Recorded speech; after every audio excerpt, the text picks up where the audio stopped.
Hello, welcome everyone.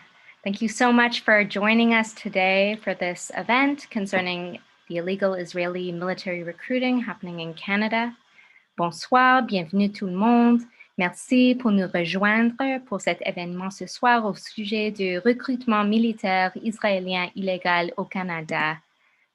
Before we get started, I want to give instructions on how to set up language interpretation for this event. So everyone who's joining us in Zoom can choose whether to hear this event in English or in French. We have simultaneous interpretation between English and French, thanks to Antonio Artuzo and Peter Feldstein. Thank you so much. I would ask every member of the audience to please select your language using the interpretation button, usually at the bottom of the screen. It looks like a globe. If you would like to hear this webinar in English, please click on the globe and select English. If you run into any problems with interpretation, please let us know using the Q&A function. That is also how you will be invited to share questions to be posed to the panelists after all have spoken. And if there are any media who would like to ask questions, please indicate your name and outlet using the Q&A box as well. Alors, merci beaucoup à Antonio Artuzo et Peter Feldstein pour faire l'interprétation simultanée entre anglais et français pour cet événement. Chaque personne doit lui-même sélectionner si vous voulez écouter en anglais ou en français. Si vous souhaitez écouter en français, veuillez cliquer sur l'icône en bas marqué l'interprétation de langue et puis sélectionner le français, s'il vous plaît. L'icône, c'est typiquement une globe terrestre. S'il y a n'importe quel problème avec l'interprétation, veuillez, s'il vous plaît, nous laisser savoir en nous écrivant, utilisant le fonction Q et R, question-réponse. C'est comme ça aussi que vous aurez l'occasion de poser des questions aux panélistes après que toutes les présentations soient faites. Pour les médias qui voudraient poser une question, veuillez nous laisser savoir votre nom en utilisant la même fonction avec le bouton Q et R ou en anglais Q&A. Alors, je donne une seconde pour que tout le monde puisse sélectionner anglais ou français en bas. Hopefully now everyone has had a chance to select their language at the bottom. I also want to welcome everyone who's joining us. J'espère que vous avez choisi votre langue. Je souhaite la bienvenue à tout le monde qui s'est joint à nous par diffusion en direct. Je m'appelle Rachel Small et je suis l'organisatrice pour le Canada du monde au-delà de la guerre. Nous sommes un réseau mondial de bénévoles, d'activistes et d'organisations alliées dans 189 pays qui demandent l'abolition de la guerre et son remplacement par une paix juste et durable. Je suis ravi d'être accompagné des membres et de la auditeurs et de conférenciers de partout au Canada et le monde. Ce webinaire est commandité par le Mouvement pour une paix juste, Palestiniens et Juifs unis, l'Institut de la politique étrangère du Canada, le monde au-delà de la guerre, et a été endossé par 50 autres organisations du Canada et du monde. Je voudrais remercier toutes ces organisations de leur appui. Nous sommes en diffusion directe maintenant sur la page Facebook du Mouvement pour une paix juste. Et s'il y a des gens qui ne se sont pas inscrits à temps, vous pouvez leur envoyer à cette page en se servant on utilise le hashtag No Canadians for IDF pour parler de cet événement et de cette campagne. Cette information sera distribuée dans le chat du Zoom pour que vous puissiez participer à la campagne. Je vous parle de Toronto, sur le territoire du pacte de la ceinture wampum, faisant référence du concept du bol à une seule cuillère. Et donc, ce serait une erreur de ma part de ne pas parler de la guerre qui a permis de mener à la fondation du Canada, qui est une guerre de colonisation, et que cette violence se poursuit jusqu'à nos jours. Le monde au-delà de la guerre s'oppose à la promotion et la glorification de toute force militaire et croit qu'il ne devrait jamais y avoir de recrutement militaire, mais surtout pas pour une armée qui supervise présentement une occupation brutale qui continue à tuer des Palestiniens à tous les jours. C'est un enjeu très personnel pour moi parce que enfant, je me souviens des façons auxquelles le militaire canadien et le IDF ont été glorifiés. L'armée canadienne était vue comme gardienne de la paix, force bienveillante. L'IDF était le défenseur du seul endroit, disait-on, où je pouvais me croire en sécurité. Vous pouvez être en sécurité comme personne juive. Bien, ma famille, comme beaucoup de familles juives, ont perdu beaucoup de gens lors de l'Holocauste et ont souffert d'antisémitisme au Canada et partout dans le monde. Mais j'ai appris davantage sur la violence militaire coloniale, par exemple à Ganazadage lors de la crise d'Oka et comme par exemple à Montréal quand j'étais enfant, et aussi la violence militaire coloniale qui se faisait en mon nom comme juive au Palestine. J'ai commencé à comprendre à quel point j'avais été induit en erreur par rapport à la violence qui se fait tous les jours par les forces militaires supposément en mon nom. Donc, certains de nos panélistes vont parler de ce contexte plus large de cet événement, donc qui examine le recrutement militaire israélien qui a été découvert au Canada. Je voudrais remercier les panélistes d'être s'être rejoints à nous ce soir. Et avant de présenter le premier panéliste, je voudrais vous rappeler quelque chose. Peut-être que vous ne le saviez pas, que c'est un crime de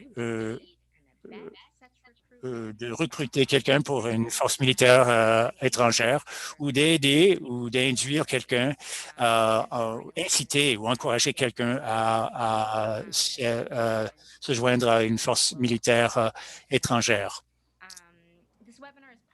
Ce webinaire fait partie d'une campagne lancée à l'automne avec une complainte déposée et aussi une lettre publique signée par Noam Chomsky, Roger Waters, Ken Loach, plusieurs ex-députés pour demander le ministre de la Justice, David Lametti, à enquêter sur le recrutement qui se fait au Canada pour les forces de défense israéliennes.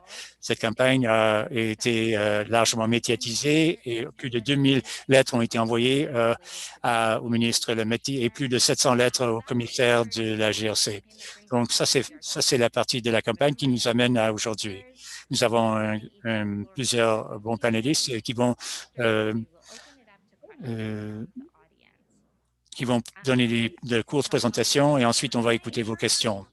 Nous allons d'abord écouter le rabbin David Mivasser, représentant des voix juives indépendantes, qui va donc mettre la table pour nous expliquer le contexte. Ensuite, nous allons écouter une présentation fascinante par vidéo de Dassil Al-Badjeh, agent de recherche juridique d'Al-Haq en Palestine. Elle va nous donner le grand portrait, le portrait d'ensemble des crimes de guerre commis contre le peuple palestinien par les autorités israéliennes. Et aussi, elle va dessiner les obligations du Canada en vertu du droit international. Nous allons écouter la présentation de Ruba Ghazal et ensuite, qu'est-ce que le gouvernement du Trudeau devrait faire, selon elle. Finalement, l'avocat John Philippott, expert en droit international, va donner un aperçu du droit canadien, dont la loi sur l'enrôlement étranger, et va parler des preuves de recrutement que nous avons découvertes et la réponse donnée par le gouvernement et la GRC. Ensuite, on va aller écouter les questions de la salle. Je regrette de vous informer que le député Mario Beaulieu s'est retiré de l'événement à la dernière minute. Il a été retenu ailleurs. Comme j'ai mentionné, ce webinaire sera traduit en français et en anglais. Choisissez votre langue en cliquant sur le globe. Interprétation de langue au bas de l'écran. On remercie nos deux interprètes, Antonio Artuso et Peter Feldstein. ou en anglais ou en français.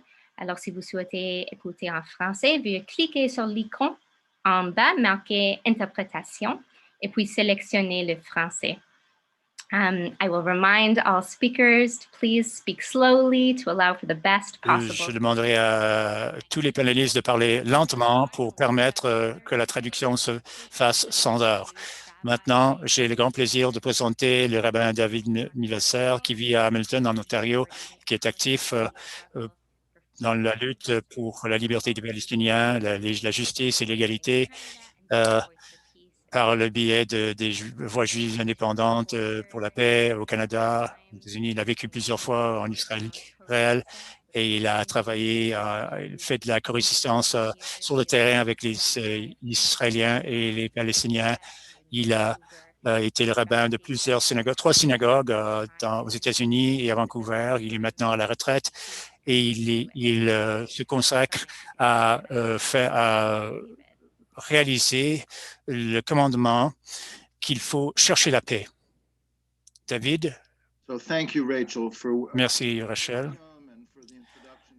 de ces mots de bienvenue et d'avoir mis la table. Et merci à tous les participants ce soir qui sont venus écouter nos idées sur ce qui se passe au Canada. D'abord, je voudrais dire Shalom Alechem, la paix à tout le monde. Et je voudrais aussi Yehi Ratson, que tout ce que je dise soit acceptable. Je vais faire de mon mieux pour présenter ma vérité. Et comme Rachel vient de dire, je pense qu'il faut aller à la quête de la paix. Dans la religion juive, on dit qu'il y a 613 commandements. On lit le Torah qui raconte un grand nombre d'idées sur ce que Dieu voudrait que l'on fasse comme être humain dans le monde. On dit qu'il y a 613 commandements, comme par exemple maintenir le sabbat, faire honneur à nos parents. Mais de ces 613, il y en a 2 qui utilisent le mot chercher ou aller à la recherche de. Ça veut dire n'attendez pas que l'occasion se présente, mais levez-vous de votre lieu de confort, allez le faire. Donc, cherchez la paix. L'autre, cherchez la justice. Vous devez chercher la justice. Ça, c'est le genre de judaïsme que mes enfants, dans lequel je voulais élever mes enfants. Donc, quand mes enfants étaient jeunes, ça fait plus de 30 ans, ma femme et moi, on les a mis dans les écoles juives. Ils ont appris un peu d'hébreu, la Bible, ils ont appris sur les jours fériés, mais ils ont aussi beaucoup appris sur l'Israël. Ce qui était bien. Moi, j'étais très attiré à Israël. J'y ai vécu pendant plusieurs périodes de ma vie. Ça fait partie de la vie juive, pour bien des Juifs. Ça fait partie de ce qui est pour nous être juif. C'est notre patrie ancestrale, c'est dans nos prières. Les gens qui sont religieux vont prier sur l'Israël plusieurs fois par jour, après chaque repas. Donc, l'Israël fait partie de notre vie. Et ils ont appris sur ce thème. Mais il fallait apprendre aussi sur l'armée israélienne. Les militaires israéliens sont venus parler dans leurs écoles. Ils ont appris sur les batailles, sur le courage, l'héroïsme des militaires israéliens. Ils ont appris sur cela, sur la défense des Juifs par les militaires.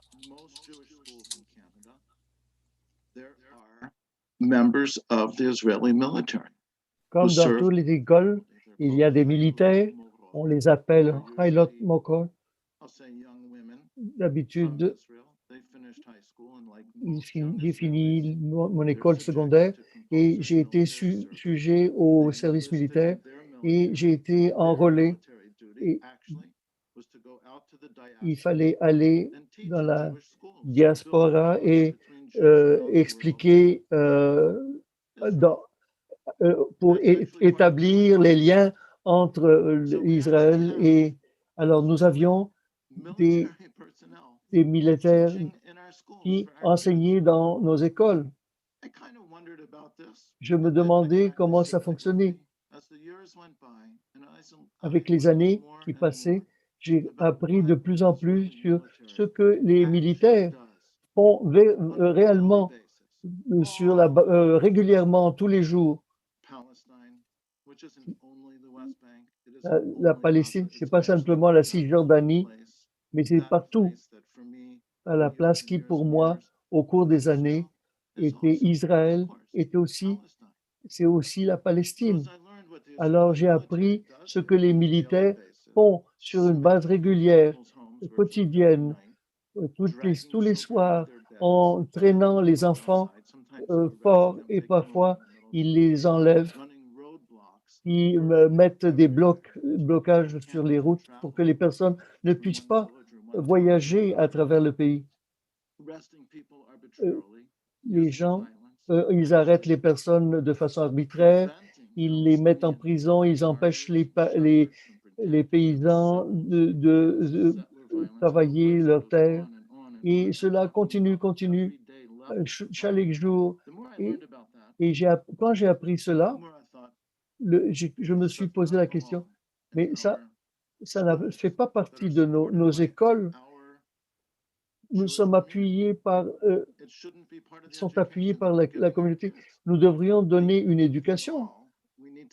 Nous devons les mettre dans une compréhension beaucoup plus complexe et plus troublante. Le fait est que la glorification et la romanticisation du militarisme, lorsqu'ils finissent leurs écoles secondaires ou leur université, il y a quelques Canadiens juifs qui vont réfléchir comment est-ce qu'ils peuvent servir le peuple juif. Et certains s'engagent dans l'armée israélienne. Et cela arrive toutes les années. Ils ont une image romantique de ce qu'ils font. Mais ce n'est pas cette idée de vraiment défendre le peuple juif. Ils ne pensent même pas ce qu'ils sont en train de faire aux Palestiniens. Ils pensent à leur propre expérience et la cause de la mort pour les soldats israéliens, ou beaucoup qui se suicident. En 2019,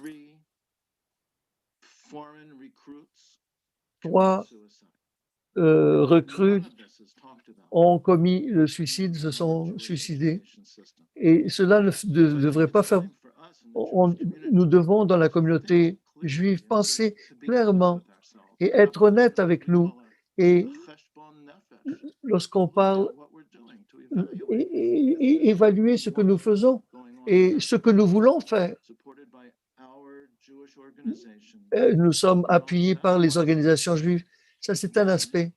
Ensuite, à cause de ce projet, en ce moment, j'ai appris, à ma surprise, qu'il est illégal. Il est illégal au Canada d'encourager des personnes à s'engager dans une armée étrangère. C'est illégal au Canada. Et cela continue. Et dans toute impunité. Et il y a une question politique. La vérité est que les organisations de base, depuis des dizaines d'années, ont pu construire ou influencer le gouvernement canadien et faire cela, le recrutement, de façon illégale, de façon impunie, avec impunité, avec le pont juif national, les organisations charitables ils ont pu déduire de leurs impôts les dons et pour qu'ils puissent acheter des terres et c'est discriminatoire parce qu'on développe les territoires occupés. Il y a des preuves maintenant avec cette organisation. Il y a une impunité à voir ce programme et qui encourage les gens à s'engager dans l'armée. Et cela continue. Et c'est ce que nous voulons mettre fin à cela. Je pense que je vais laisser d'autres personnes à... Alors, merci beaucoup de vous joindre, de nous joindre. Et alors, bonne question. À la période de questions, vous pourrez... Alors, c'est très bien d'entrer dans le contexte de la communauté juive. Et pour cet appel, et on va commencer le véritable travail et ne pas attendre que les choses changent d'elles-mêmes. La prochaine, je suis content que nous allons avoir maintenant une Asile qui va parler de Al-Haq. Asile, on va voir avec l'université, en plus de cela, de sa recherche académique sur la justice, la colonisation en Palestine, aussi l'Electronic Intifada et les autres publications. Et en ce moment, il est 2 heures du matin et nous vous remercions pour la présentation. Et Jonathan Katab va pouvoir être après pour pouvoir répondre pendant la période de questions et de réponses. Et je vous remercie beaucoup ce soir. Nous allons commencer à présenter la vidéo. Bonsoir tout le monde. Je suis très content de me joindre ici et je suis désolé de ne pas être avec vous à ce webinaire. Alors, je vais présenter les crimes qui sont commis actuellement en Israël par les militaires.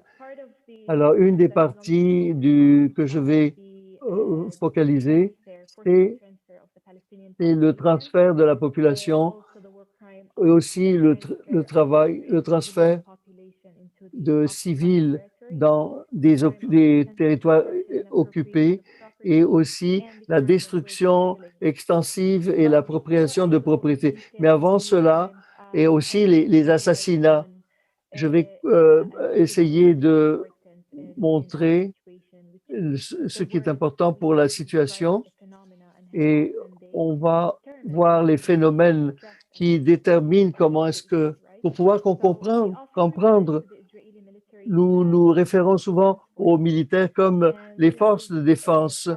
C'est une partie de le mythe sur les militaires et dans le conflit palestinien, qu'il y a 2 parties qui ont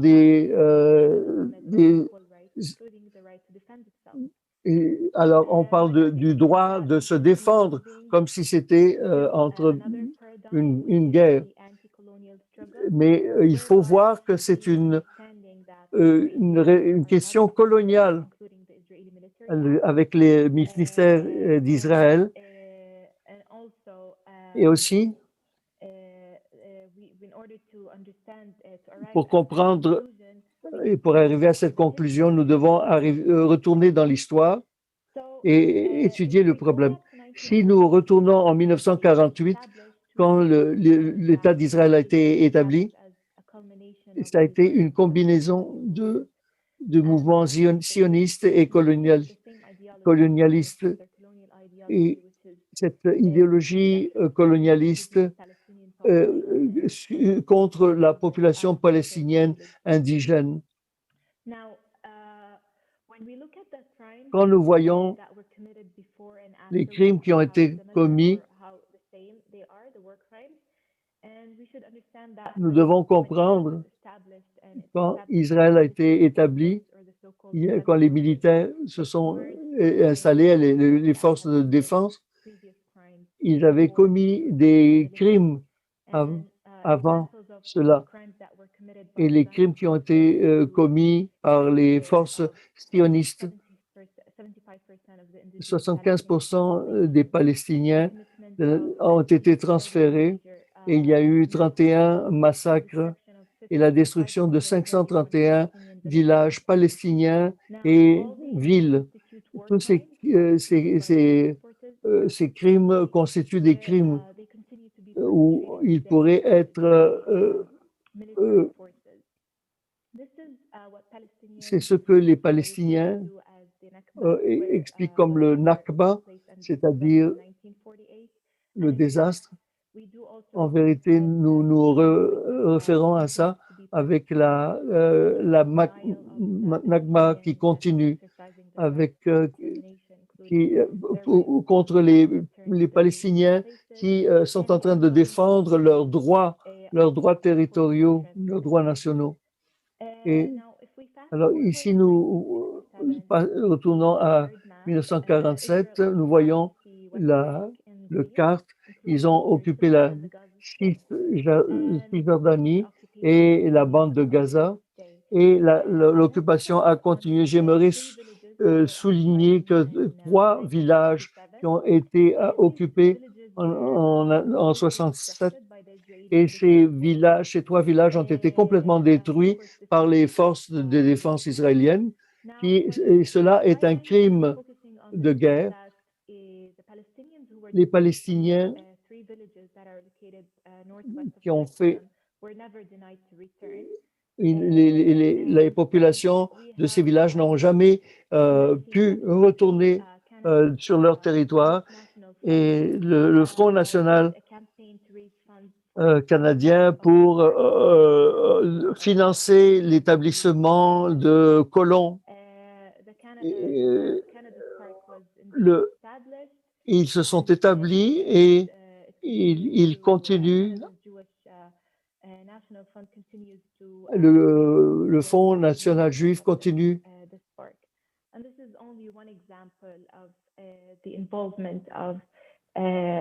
Canada into the commitment of war crimes in Palestine.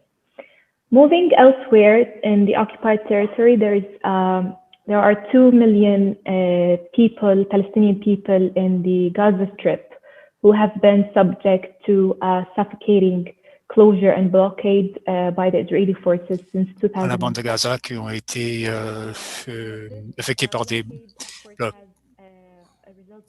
blocus depuis plusieurs années et qui ont donné lieu à beaucoup de pauvreté, de chômage, de dépendance et d'effondrement des services essentiels.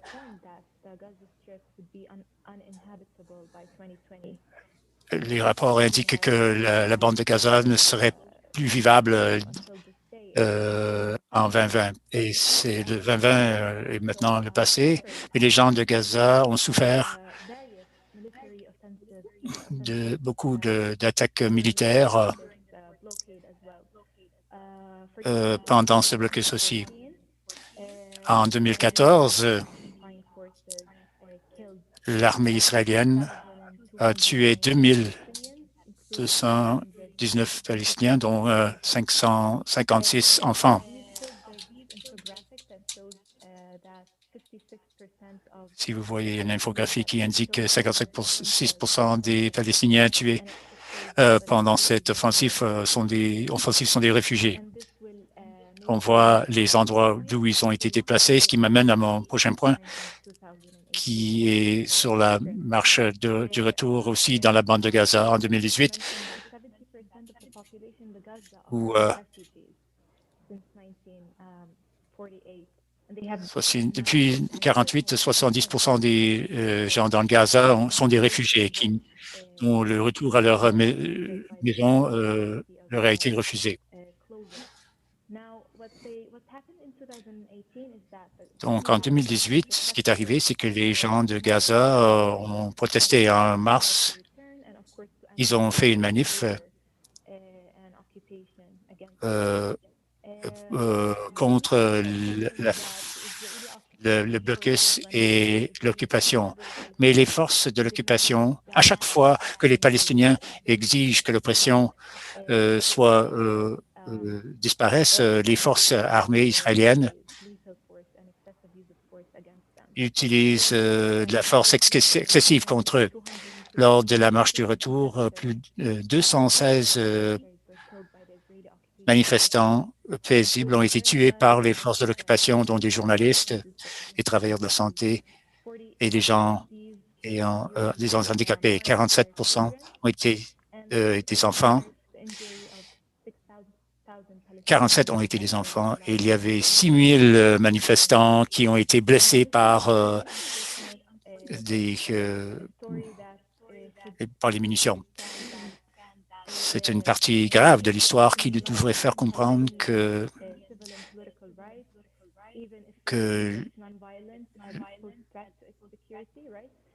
les droits civils et politiques des Palestiniens sont bafoués. Et à chaque fois que l'on croit que l'occupation a terminé ou que l'on exige que l'occupation soit terminée, on utilise de la force excessive. Si on ne comprend pas que les Palestiniens exigent que les causes profondes de leur oppression soient éliminées et qu'ils ont le droit de se manifester contre le gouvernement, alors nous risquons de créer une nouvelle forme de droit international qui ferait croire ou qui tenterait de faire croire que l'Israël utilise de la force excessive pour se défendre seulement. Le crime de déplacement forcé fait partie aussi de ce que le régime colonial fait. Et ce crime n'est pas toujours direct. Dans le droit international, les crimes de déplacement forcé peuvent être commis par vague. Si on examine les politiques et les actions commises par l'Israël dans les territoires occupés, dont en Jérusalem de l'Est, on voit plusieurs politiques et actions qui visent à évincer les Palestiniens de leur terre. Il y a 250 habitations illégales dans les territoires occupés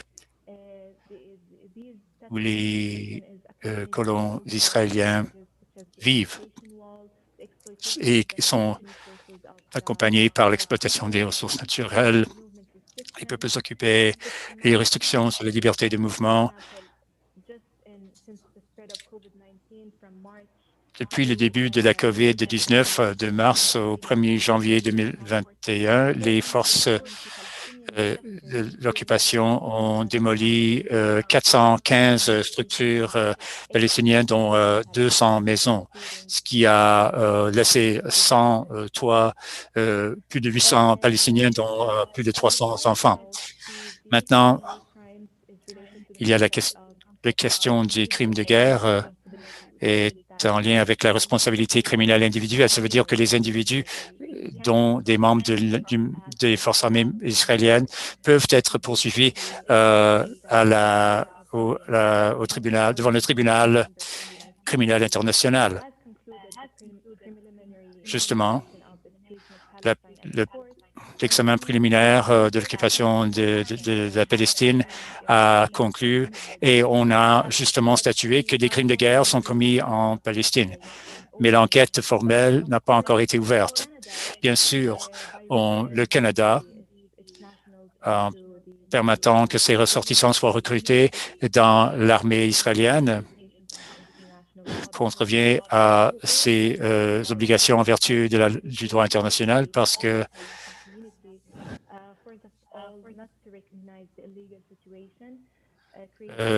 tous les États de la communauté internationale ne doivent pas reconnaître la situation illégale et ne doivent pas aider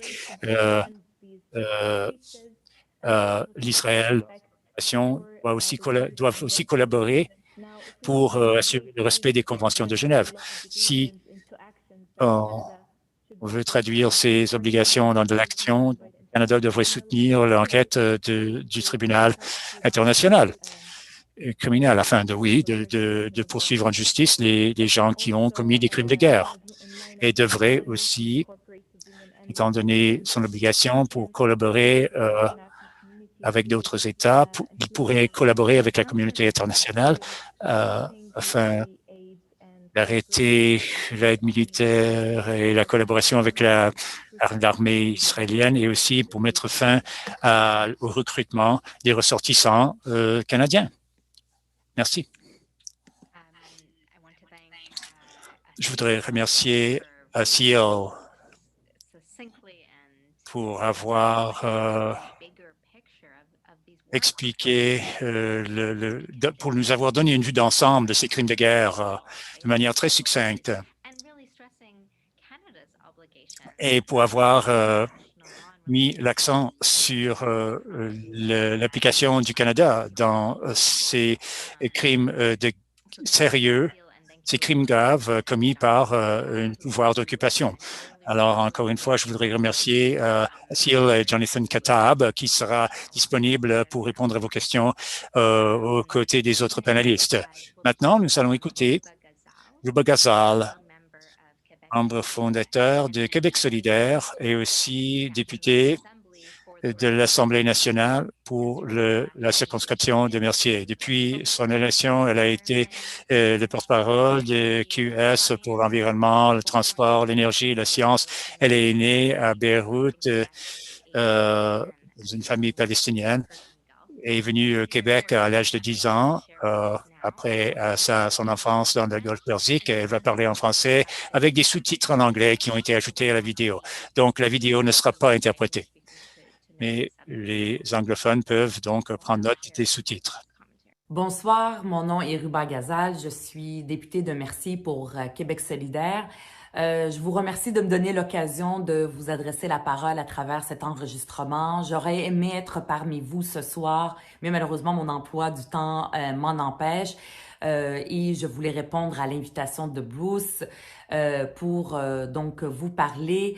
Je veux joindre ma voix aux centaines de personnes, des profs d'université, des militants de défense des droits des Palestiniens, des représentants syndicaux, etc., qui ont demandé au ministre fédéral de la Justice à ce que le gouvernement du Canada mène une enquête sur les allégations d'agissements illégaux, de recrutement militaire de la part du consulat d'Israël pour le compte de l'État d'Israël.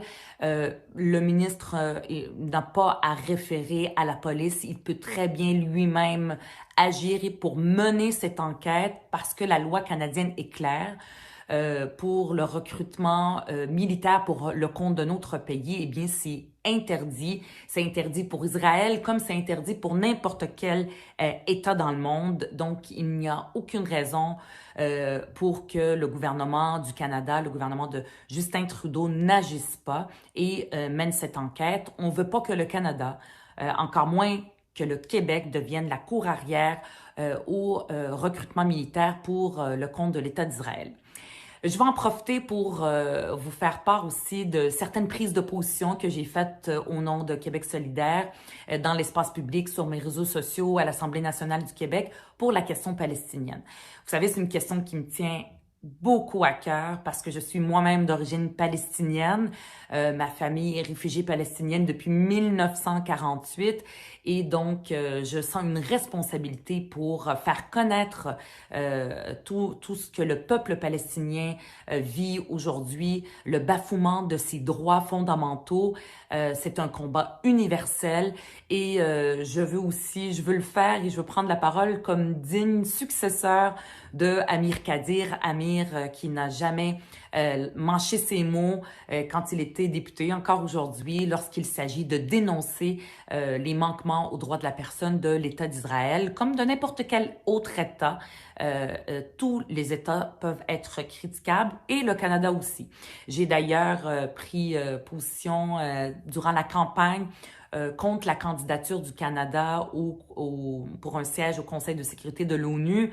Et finalement, sa candidature a été rejetée. Donc, la campagne a donné des bons résultats. C'est une bonne chose parce que contrairement à ce que dit le gouvernement de Justin Trudeau, que c'est un pays pacifique, etc., le Canada fait partie, ça c'est un fait, des plus grands exportateurs d'armes dans le monde. Et c'est pas vrai que en vendant des armes à un pays comme l'Arabie Saoudite, que la sécurité internationale va être bien gardée. Donc, on le voit, le gouvernement de Justin Trudeau ne fait que continuer la politique de Stephen Harper avant lui en votant aux côtés de l'État d'Israël et des États-Unis contre des résolutions qui défendent les droits des peuples palestiniens, alors que la très grande majorité des États membres votent pour ces résolutions-là. Et donc, c'est une honte que le Canada fasse ça et il ne mérite pas ce siège-là tant et aussi longtemps qu'il ne change pas sa politique. J'ai aussi, à une autre occasion, pris la parole à l'Assemblée nationale du Québec lors d'une déclaration de député où j'ai dénoncé le plan de paix de Trump et j'espère et j'ai très hâte que la nouvelle administration de Joe Biden renie ce plan et le mette aux poubelles de l'histoire comme le rapport Durham qui a fait tant mal dans l'histoire aux Québécois.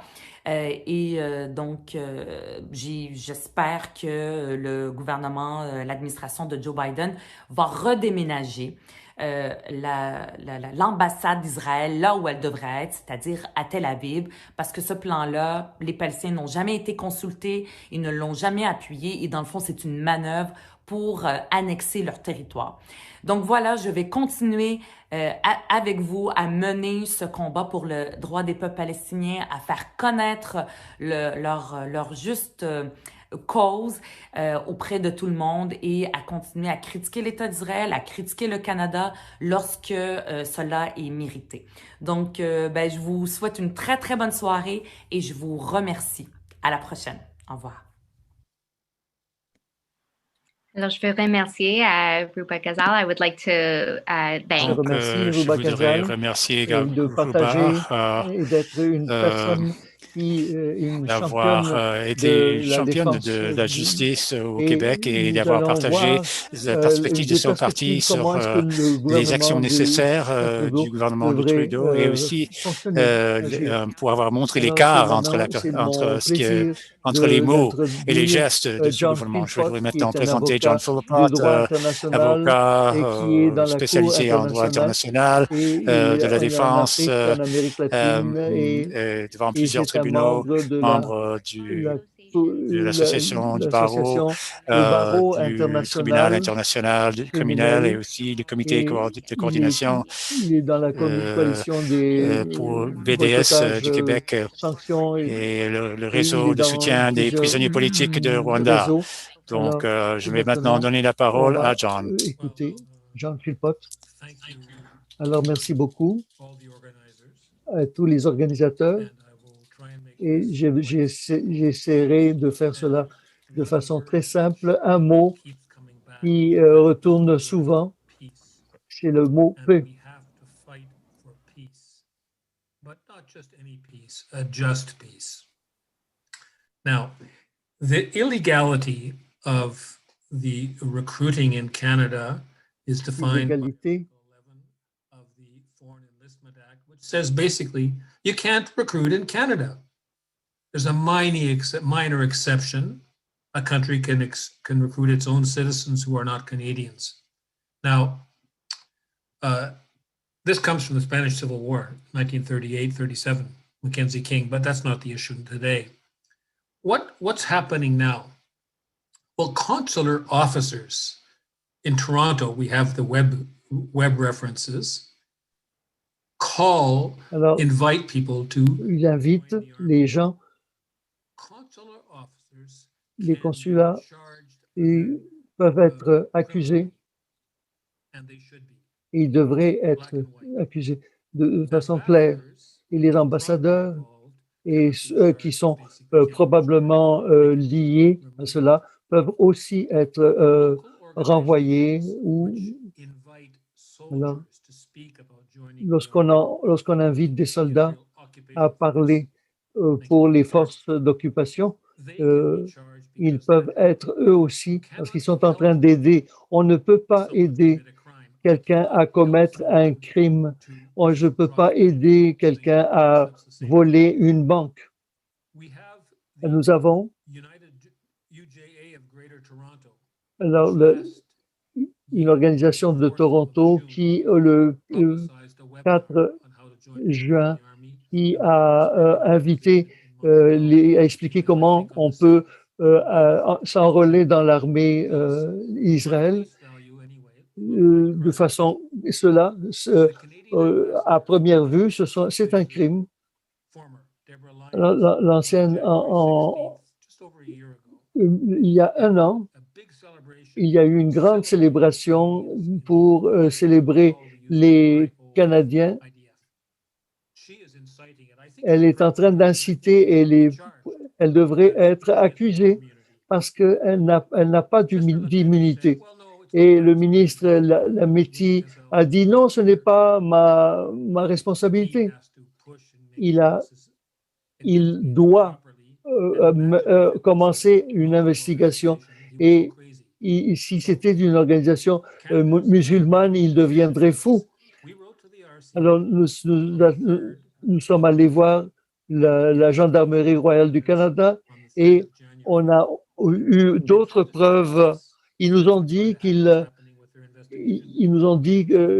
nous parleraient de leur enquête, mais ils n'ont rien envoyé de réponse. Alors, qu'est-ce qui se passe? Ils sont en train d'appliquer l'occupation. C'est une occupation illégale. Nos évaluations, c'est 200 à 300 Canadiens dans cette armée. Et la semaine passée, nous avons entendu un soldat solitaire qui a tué un jeune Palestinien. C'est ça que les jeunes Canadiens vont pouvoir faire. Alors, nous devons arrêter cette armée. Cette armée applique le système d'apartheid d'Israël. Cette armée commet des crimes d'agression. Il y a une longue histoire de crimes. Il y a eu des bombardements, ils ont commis des crimes d'agression et ils ont des armes nucléaires et le Canada est en train d'envoyer des soldats à une puissance militaire qui a des armes atomiques. Qu'est-ce que fait M. David Lametti, le ministre? Il y a une conférence qui est organisée par l'organisation canadienne juive, l'association, et à Toronto sur le droit. Et M. Lametti va participer. Et pourquoi est-ce qu'il participe? Lorsqu'il dit qu'il doit faire une enquête sur le recrutement illégal au Canada. Le Canada a c'est 2 poids, 2 mesures. Ils ignorent ou ils appuient ou ils font semblant d'ignorer. Ruba Gazal a dit le Canada n'est pas un pays respecté dans le monde. Les Canadiens pensent que le gouvernement canadien se pense supérieur à un complexe de supériorité. Ils appuient cette approche coloniale en Palestine, comme ils le font au Venezuela, en connaissant Guaido qui s'autoproclame président. Nous avons à long terme et à court terme. Nous devons faire avancer cette campagne et il y a plusieurs façons. Nous avons parlé de cela et nous allons en parler dans la période de questions, mais nous devons mettre fin à cela. Il faut avoir plus de preuves et de recrutement illégal au Canada par l'armée israélienne. Et nous devons faire des plaintes individuelles contre le recrutement au Canada. Mais cela se résume, nous devons voir notre gouvernement et nous devons inviter notre gouvernement et forcer notre gouvernement à adopter une position une politique étrangère indépendante, une politique particulièrement en Palestine, où c'était des violations les plus flagrantes par le Canada des politiques. Et il faut une révision de la politique canadienne. Et voilà le Canada qui est avec cette définition d'antisémitisme. Nous sommes en train de lutter le racisme. Nous luttons contre l'apartheid et ils nous accusent à nous d'être des racistes. Et cela, le plus grand défi pour le mouvement pro-palestinien, nous devons inviter le Canada à changer d'orientation. Alors, au Canada, au Parlement canadien, il faut que les politiques étrangères changent. Et je vais m'arrêter ici et je vous remercie beaucoup aux organisations et nous serons capables de répondre aux questions dans la période de questions et les réponses seront très simples. Merci. Merci beaucoup, John, de montrer cela clairement parce que c'est compliqué. Et nous voyons cela comme du point de vue légal, juridique. Et maintenant, nous allons ouvrir la période de questions. Je vais inviter d'abord la journaliste Amarai et poser les questions. Et nous allons continuer. Bonjour Rachel, bonsoir.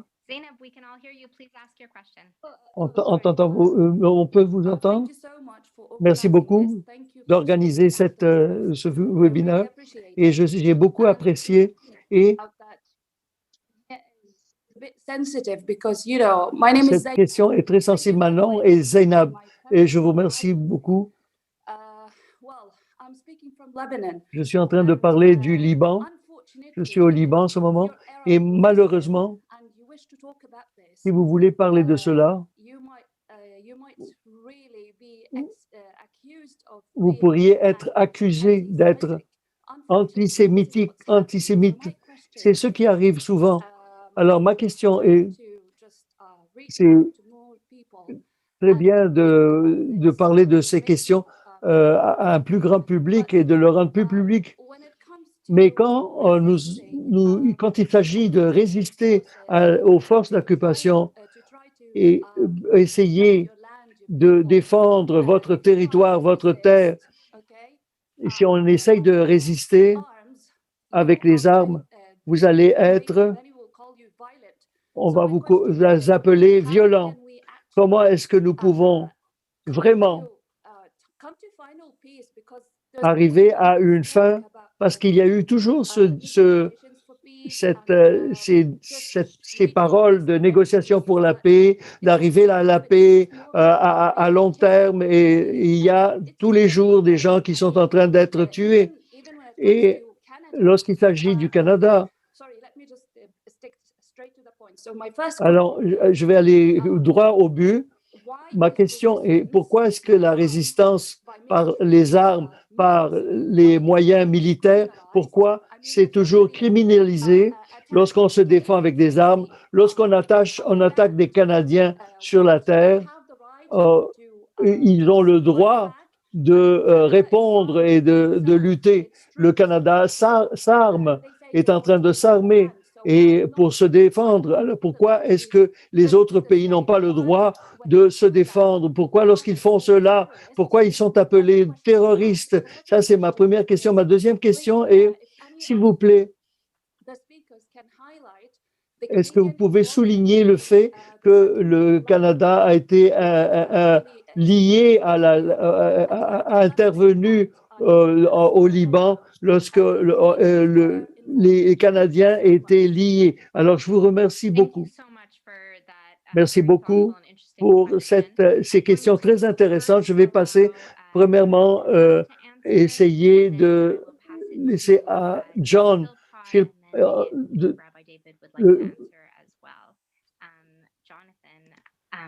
et ensuite, Jonathan, vous allez vous présenter.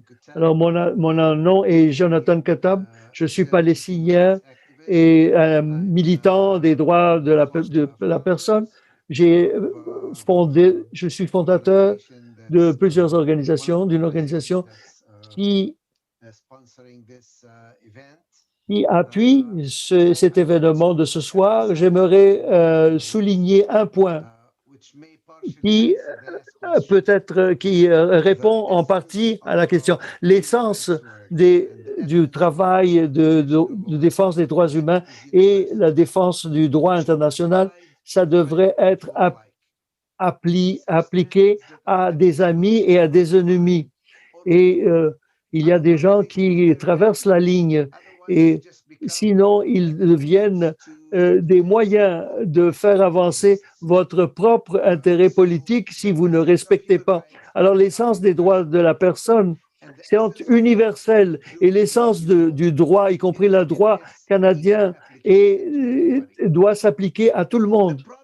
Le problème, c'est qu'il y a des personnes qui pensent qu'ils devraient être exemptés, que leur situation est différente, qu'il y a une raison spéciale pour laquelle les lois qui s'appliquent à tout le monde ne s'appliquent pas à leur cas, mais c'est parce qu'ils sont des victimes, parce qu'ils sont puissants, parce qu'ils ont été persécutés dans le passé ou parce qu'ils sont influencés.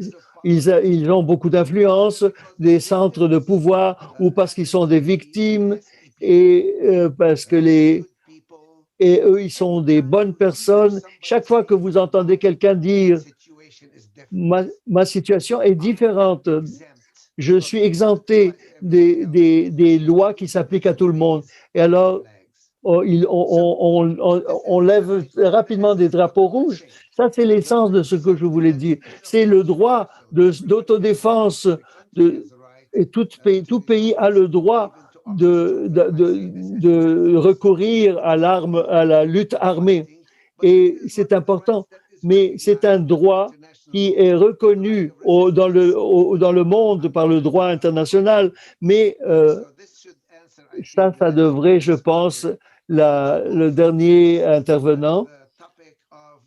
Alors, il faudrait parler de cette question, la loi qui interdit le recrutement dans des armées étrangères au Canada. C'est une loi canadienne. Ça devrait s'appliquer à tout le monde, que ce soit aux Chiliens, et à toutes les personnes pourraient venir ici recruter.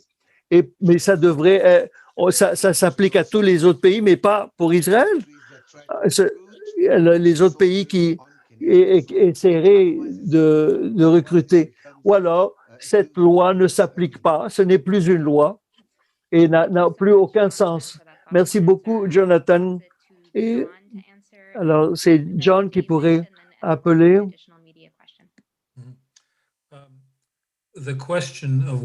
Alors, la question, pourquoi c'est criminalisé? Mike Pompeo keeps designating all these different people as organizations as terrorists. Mike Pompeo dit que toutes ces organisations sont des terroristes de façon très arbitraire, sans fondement.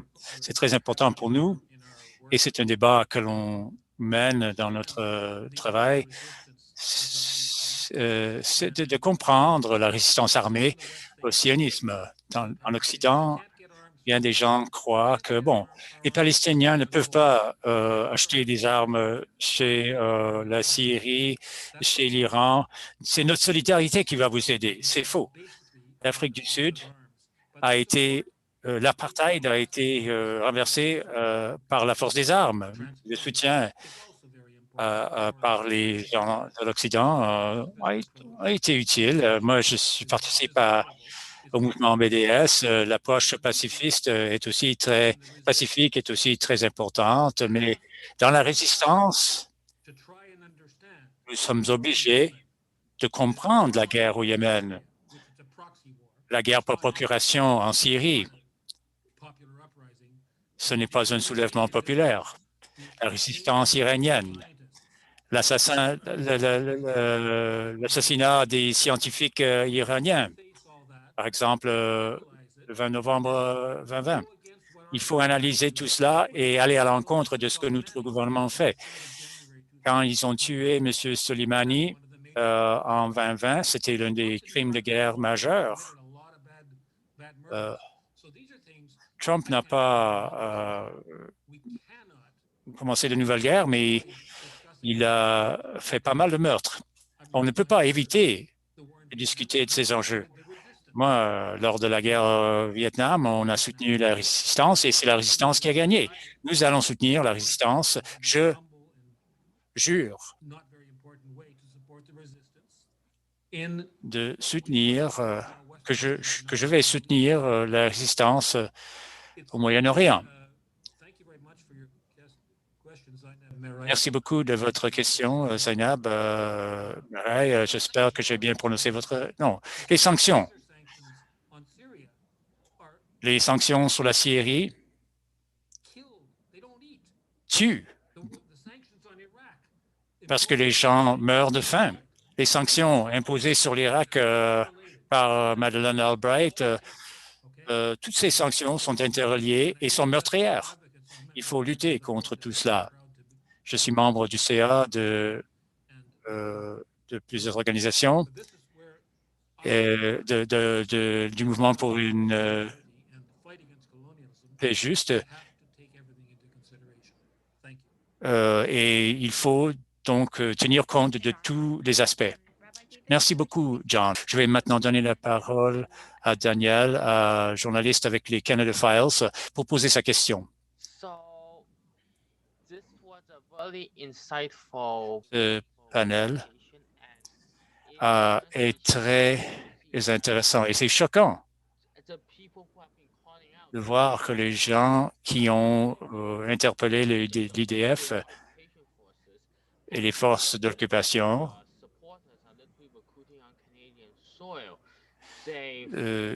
c'est choquant de constater que ce recrutement se fait en sol canadien et que les parlementaires n'ont même pas, le gouvernement n'a même pas enquêté sur cette question. Je me demande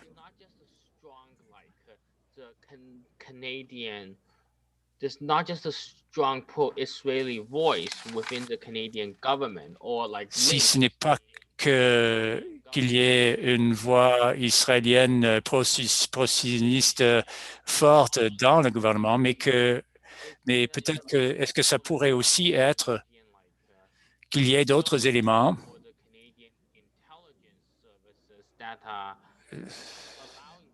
intégrés aux forces militaires ou aux services de renseignement canadiens qui permettent que cela se passe. Le rabbin David a dit, entre autres, que l'armée israélienne a des gens qui travaillent dans les écoles juives au Canada pour promouvoir le message de l'Israël. Y a-t-il des éléments des forces armées canadiennes ou des services de renseignement, de la GRC, des législateurs qui appliquent de la pression pointue et que ce n'est pas qu'un genre de laisser-aller de la part de notre ministère de la Justice. Est-ce que ça pourrait avoir quelque chose à voir avec les liens diplomatiques avec l'Israël? Alors, sur la question de l'implication du gouvernement du Canada, les ambassadeurs, les institutions, je vais donc changer l'ordre. Je vais donner la parole d'abord au rabbin David.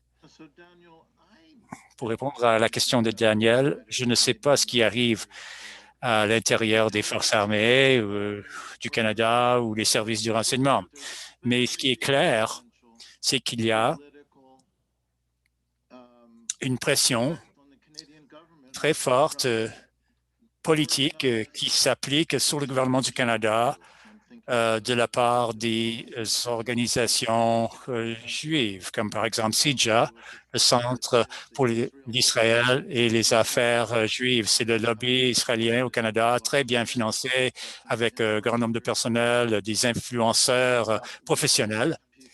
Nous avons aussi des gens qui ont été députés, des ministres qui sont dévoués à la cause de la défense de l'Israël, comme Erwin Cotler, qui a créé de toutes pièces la définition, soi-disant définition de l'antisémitisme de l'IHRA, qui dit que, entre autres, que le fait même de mentionner les droits de la personne des Palestiniens représente l'antisémitisme. Il était ministre de la Justice, il a été très impliqué dans le Parti libéral et jusqu'à récemment, il y avait un député, Michael Levin, qui est devenu directeur d'une organisation sioniste de droite qui s'appelle les Amis du Centre Simon Wiesenthal, qui utilise de prétexte de la suppression de l'antisémitisme pour supprimer la discussion de la Palestine. Donc, on n'a pas à aller très loin dans l'armée canadienne ou les services du renseignement. Et en parlant de l'influence sioniste juive au Canada, il ne faut pas oublier qu'il y a peu, le gouvernement de Stephen Harper, conservateur, était au pouvoir. Il est chrétien évangélique et il y a bien de sionistes évangéliques et chrétiens qui ont leurs propres raisons de soutenir l'Israël et qui ont aussi beaucoup d'influence. Ça n'a rien à voir avec les Juifs. Il n'est pas question de notre bien-être, mais ils utilisent l'Israël pour promouvoir leur propre but. Ce sont les sources de l'influence sur le gouvernement du Canada qui donnent à Israël, qui permettent à l'Israël de contrevenir aux lois canadiennes avec impunité. Pourquoi le gouvernement canadien ne fait-il rien pour arrêter le recrutement militaire au Canada? Eh bien, voilà la réponse. Elle frappe aux yeux. John, très rapidement, la GRC est une police politique qui a brûlé des granges en 1970, qui a attaqué les Premières Nations, les Métis dans l'Ouest. Et les services du renseignement savent tout. J'ai représenté des gens qui ont été recrutés pour aller combattre. Ils ont été arrêtés à l'aéroport en 2015. Je ne vais pas vous donner tous les détails. Et le gouvernement sait tout sur tout cela, mais le gouvernement n'agit pas. Ils savent où vont tous ces jeunes. Ils étaient au courant de tout ce regroupement. Ils les ont invités à une fête, l'ambassade canadienne. je peux ajouter aussi un peu à ma réponse et ça pourrait donner matière à réflexion. Ce n'est pas que les organisations sionistes juives et chrétiennes, mais d'emblée, il y a une sympathie culturelle ambiante pour l'Israël qui provient de la compréhension de l'Holocauste, de l'oppression multiséculaire des Juifs. Et je pense qu'il y a donc un soutien, une sympathie pour l'Israël. Vouloir jeter une lumière positive sur les Juifs et tout cela, et Israël en bénéficie. Et je pense que bien des gens ont peur de parler à voix haute de ces questions. Même lors de ce webinaire, il y a des gens qui disent, bon, comment peut-on scinder les critiques de l'Israël d'accusations d'antisémitisme? Comment peut-on les différencier, les distinguer? Ce n'est pas que l'influence politique de CEJA, le Centre Simon Wilson Hall ou le B'nai B'rith et les sionistes chrétiens. Je pense qu'au-delà de ces organismes, et c'est une réaction très large à des siècles d'antisémitisme avec son paroxysme lors de l'Holocauste qui donne des coups des franches à l'Israël. Ils ne veulent pas, les gens ne veulent pas voir l'Israël comme le méchant. Voilà donc la source de l'impunité. Nous sommes accablés de bonnes questions, donc je vais en accepter une autre. Je vais essayer d'en grouper plusieurs ensemble. Il y a plusieurs questions sur nos tentatives de faire en sorte que le gouvernement canadien applique la loi. Est-ce qu'il y a eu des indications que le gouvernement veut agir? Et l'autre question, c'est que si le gouvernement refuse d'agir et de mettre des gens en accusation, quelles seraient les prochaines étapes? Nous allons d'abord écouter John pour ensuite écouter le rabbin David. John, le microphone est éteint.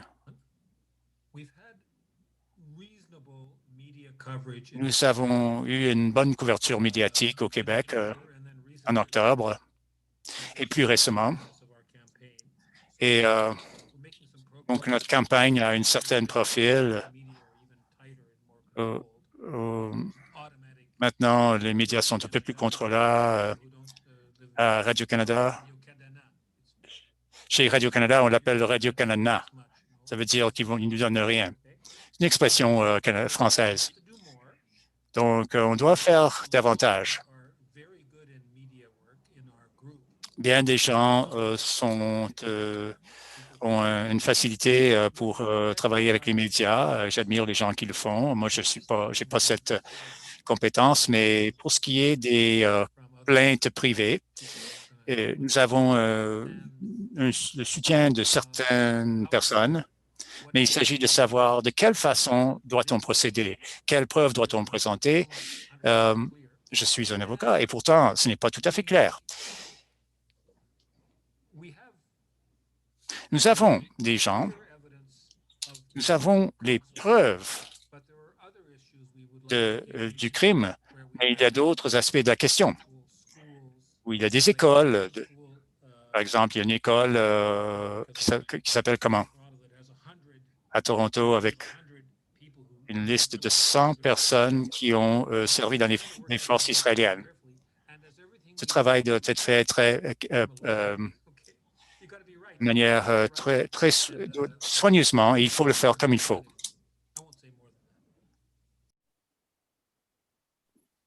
Je ne vais pas dire plus que cela. Alors, John vient de parler sur le point de vue juridique. C'est un avocat, mais j'aimerais parler qu'il y a plus que cela. Nous, Juifs, nous devons faire quelque chose. Nous devons Nous devons prendre des responsabilités dans notre propre communauté. Et quelle est la chose que nos fédérations juives devraient faire? Est-ce que c'est de la charité? Est-ce que sur la question de ce que les écoles devraient enseigner, organiser les programmes, ça c'est quelque chose. Les personnes juives qui écoutent en ce moment, qu'est-ce que nous devons faire dans notre propre communauté? Il ne s'agit pas de laisser les choses aller spontanément sans intervenir. Alors, sur la question de l'éducation, et cela devient complexe, toutes les personnes qui vont soulever ces questions vont avoir des critiques très, très dures et de l'ostracisation.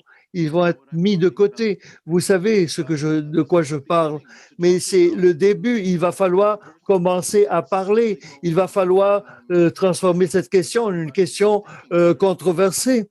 Et parce que beaucoup de gens ne pensent pas qu'il y a un problème là-dedans. Alors, nous pouvons avoir peut-être 3 autres questions et une des questions a été envoyée à John, une autre à David. Alors, je vais vous lire un petit peu et je vais pouvoir intervenir. Alors, la première question pour John Philpott, c'est sur la question de Ruba Kazal. On n'a pas à présenter cela à la gendarmerie.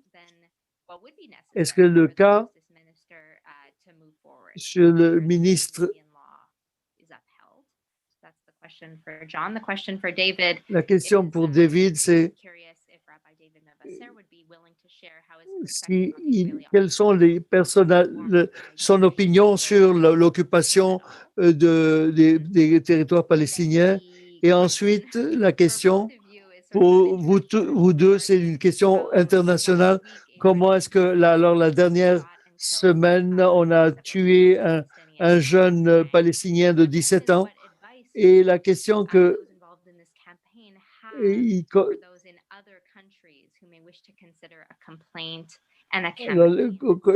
pour les personnes qui aimeraient penser à une plainte, je vais commencer par John qui va parler de la question que Ruba Kazal, qu'est-ce qu'il faut que le ministre de la Justice devrait faire? Am I muted? You're great. Thank you. Merci. You're asking a question. Vous demandez une question où c'est une question de volonté politique dans la vie normale sur la question de la criminalité. Il y a les accusations, la gendarmerie regarde et les différentes forces policières, ils ramassent des preuves et ils lancent des accusations et le ministre. Mais lorsqu'il s'agit d'une grosse crise comme celle-ci, parce que s'il y avait une crise encore plus grande, il est clair que le ministre de la Justice agirait et inviterait la gendarmerie d'agir pour voir la question du crime. C'est une question politique. Nous voyons, c'est une campagne gigantesque de demander à la gendarmerie d'intervenir et de faire peut-être quelque chose. Peut-être que nous devons prendre des plaintes privées. Si on a on va voir un juge, on dit David m'a frappé pour autoriser la plainte, mais cela revient à une question politique. C'est là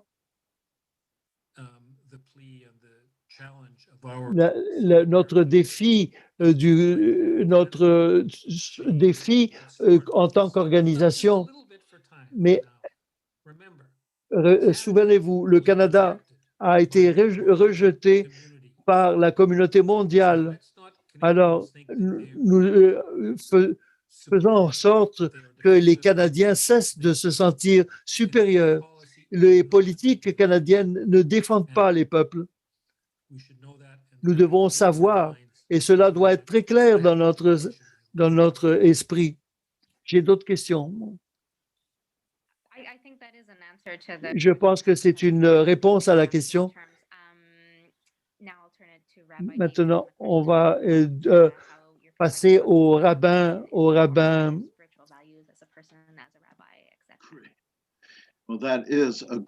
David. Et c'est une question très importante, la question des questions spirituelles, la sainteté de chaque personne, la sainteté des peuples. Et la terre ne devrait pas être divisée. Nous sommes appelés à chercher la justice. Et il y a des valeurs spirituelles tellement fondamentales et cela me semble stupide de parler de ces questions qui sont si claires. Et toute personne sur la terre, ce qui devient compliqué lorsque c'est mélangé avec l'histoire, avec lorsqu'on souligne la souffrance du peuple juif, l'incapacité de faire quoi que ce soit. N'oublions pas, pendant le temps de mes parents, des millions et des millions de Juifs ont été massacrés sur une base industrielle, des millions. Et après cela, il y a eu une réaction, mais je ne pense pas que cela justifie d'aucune façon cela, mais je montre comment est-ce que c'est compliqué. Oh, mais ma valeur spirituelle, c'est que tout le monde est égaux, qu'il faudrait partager tout. Mais je veux partager parce que ce sont des choses très importantes de pouvoir échanger. Et c'est cela qui me fait faire ce que je fais. C'est pour cela que je suis ici en ce moment en train de vous parler. Je suis en train de dire ce qui est évident. Les complexités, ce n'est pas une chose très facile. Mais je vais le dire de façon inéquivoque. Ce qu'on appelle l'occupation de la Cisjordanie, c'est absolument criminel. Ce n'est pas simplement l'occupation de la Cisjordanie, mais de toute la Palestine. Il n'y a aucune différence entre ce qui se fait, ce qu'on appelle dans le Negev, dans la Galilée, ou à l'extérieur de Ramallah. Mais si vous voulez que j'aille plus loin, je pense que le judaïsme a été occupé par le sionisme. C'est difficile pour nous aussi de parler de cela, parce que c'est très complexe pour les personnes. Mais j'essaye de vous montrer un petit peu combien les choses sont complexes. Alors, il y a beaucoup de questions, beaucoup de commentaires. C'est une conversion très difficile en parlant des traumatismes pendant des générations avec les Juifs, avec les Palestiniens et toutes les questions qui vont et dans un plus large contexte. Et toutes les questions reviennent à la surface. Et il y a quelques minutes encore, je vais revenir à la question finale. Étant donné que au cours de la semaine passée, c'est le premier enfant palestinien qui a été tué par des coups de feu. C'est un soldat qui avait été recruté en Angleterre. C'était un Britannique. Et si c'était d'autres pays, alors reconnaître que ce n'est pas simplement les Canadiens qui partent pour servir de soldats. Et nous allons retourner avec... Est-ce que John pense qu'il pourrait répondre à des questions? Voilà. La Grande-Bretagne a des législations semblables à celles du Canada. Je ne connais pas la loi britannique, mais il y a les ressources de la Cour suprême. On peut traîner en procès une personne. Je ne pense pas nécessairement comme le ICC, qui a fait un mauvais travail dans beaucoup de questions, mais il semble d'essayer de sortir, d'arriver à une solution sur la question de la Palestine. Et j'ai rencontré un procureur. Ils étaient, mais je vais laisser à mes autres collègues qui sont très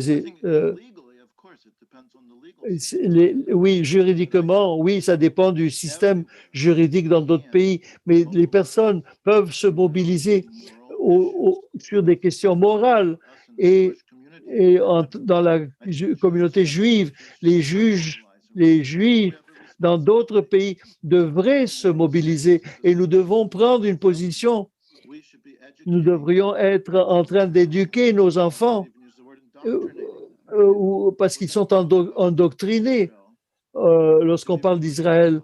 Et nous devons être réalistes et il faudrait expliquer la difficulté, la complexité de ces problèmes et pas de transformer ça en une Disneyland de l'Est je suis en train de parler dans d'autres pays. Je pense que tout le monde pourrait essayer de souligner la question et de transformer cette question en une question controversée et nous avons, en tant que Juifs, cette responsabilité. Alors, j'aimerais souligner sur cette question aussi de la semaine passée, eu des nouvelles. Il y a eu des militants en Angleterre qui ont fermé une fabrique d'armement et c'est un acte de solidarité. Et il faudrait continuer sur la question. Il y a eu en décembre, il y a eu un contrat canadien de fabrication de drones et qui va être utilisé sans doute en Palestine. Et c'est une question de droit international et toutes ces questions sont liées et c'est notre solidarité. Jonathan Katab, j'aimerais te laisser parler les derniers mots, dire les derniers mots. Yes, I recognize the complexity that sometimes appears to be in this situation.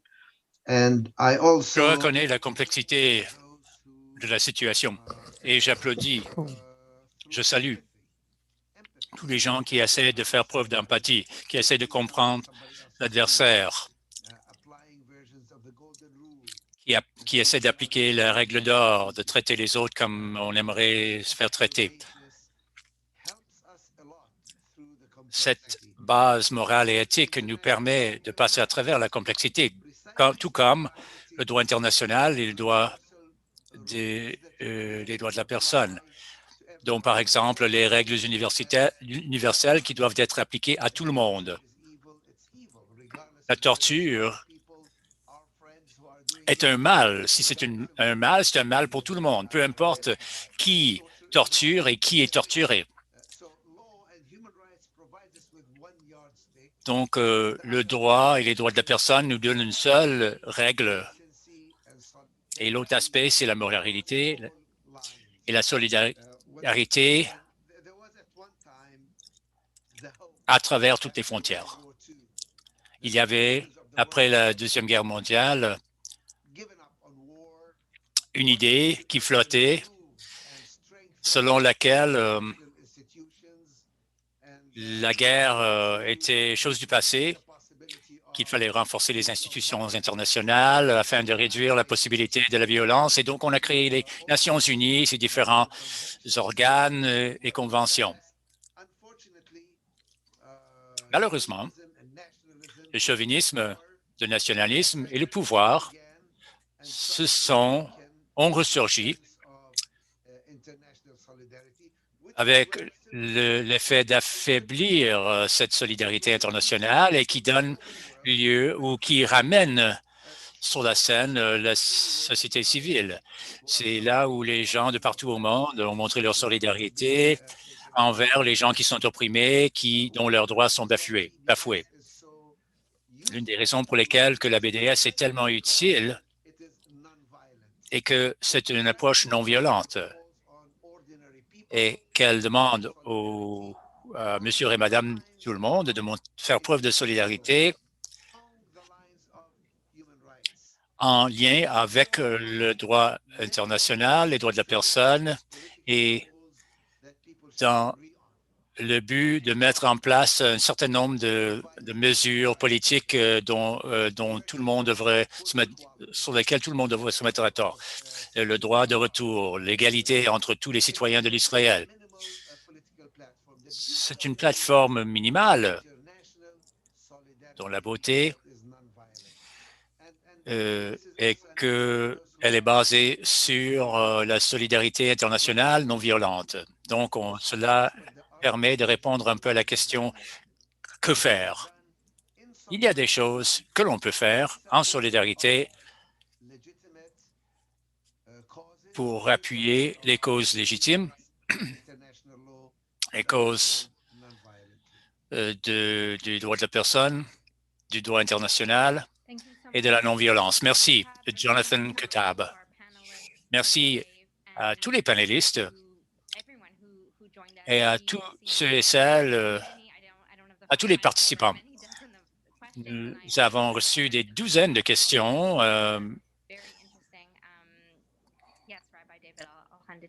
auxquelles on ne pouvait pas répondre. C'est ça, tellement de questions, tellement de bons commentaires, tellement de renseignements partagés. Je vous invite à vous joindre à l'une de ces organisations, par exemple le Mouvement pour une paix juste ou les voix juives, afin de poursuivre la conversation et travailler sur ce problème et bien d'autres. C'est bien sûr que l'on ne peut pas trouver les solutions ce soir, mais joignez-vous à nous afin de pouvoir trouver les solutions avec nous ensemble. C'est ça. Ça fait de la peine de devoir mettre fin à une conversation quand on voit qu'elle est très productive. Mais voilà les organisations auxquelles vous pouvez vous joindre, comme par exemple le Palestinien et Juifs unis, Voix juive indépendante, le monde au-delà de la guerre, Mouvement pour une paix juste. Sur le site Web, vous allez voir aussi les 50 autres organisations qui ont endossé ce mouvement. Nous faisons partie d'un mouvement plus large, plus englobant. Gros remerciements à nos deux interprètes, merveilleux interprètes, Antonio Artuso et Peter Feldstein, qui ont travaillé sans rémunération et donc on l'apprécie. Prochain pas. Je sais qu'il y a des liens qui ont été partagés dans le chat et les commentaires. Ces liens seront circulés. Ils vous permettent d'envoyer une lettre au ministre Lametti, le commissaire de la GRC, pour leur dire que cette question vous tient à cœur et qu'ils doivent agir. Et si vous n'avez pas encore, si vous avez envoyé une lettre, vous pouvez en envoyer une autre pour demander une réponse. On va donc partager ces commentaires, mais pour l'instant, je voudrais vous remercier de cette excellente conversation que nous avons eue ensemble. Merci.